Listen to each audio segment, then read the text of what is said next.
ಬೆಂಗಳೂರಿನಲ್ಲಿ ಈ ವಿಲ್ಲಿಂಗ್ ಮಾಡೋ ಪುಂಡರಿಗೆ ಕಡಿವಾಣ ಹಾಕಬೇಕಂತ ಪೊಲೀಸರು ಎಷ್ಟೇ ಕ್ರಮಗಳನ್ನು ಕೈಗೊಂಡ್ರು ಕೂಡ ದಿನನಿತ್ಯ ವಿಲ್ಲಿಂಗ್ ಮಾಡೋರ ಸಂಖ್ಯೆ ಜಾಸ್ತಿ ಆಗ್ತಾ ಇದೆ.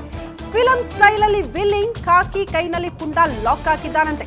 ಬೆಂಗಳೂರಿನಲ್ಲಿ ವಿಲ್ಲಿಂಗ್ ಮಾಡಿದವನ ವಿರುದ್ಧ ಎಫ್ಐಆರ್ ದಾಖಲಾಗಿದೆ. 19 ವರ್ಷದ ಭಾಸ್ಕರ್ ವಿರುದ್ಧ ಎಫ್ಐಆರ್ ದಾಖಲಾಗಿದ್ದು ಬೈಕ್ ಅನ್ನ ವಶಕ್ಕೆ ಪಡೆದುಕೊಂಡಿದ್ದಾರೆ. 2 ದಿನದ ಹಿಂದೆ ಸುರಂಜನ್ ದಾಸ್ ರಸ್ತೆಯಲ್ಲಿ ವಿಲ್ಲಿಂಗ್ ಮಾಡಿದ್ದಾನಂತೆ ಈ ಪುಂಡ. ಹೆಲ್ಮೆಟ್ ಹಾಕಿಲ್ಲ, ಡಿಯೋ ಬೈಕ್ ನಲ್ಲಿ ವಿಲ್ಲಿಂಗ್ ಮಾಡೋದಕ್ಕೆ ಮುಂದಾಗಿದ್ದಾನೆ.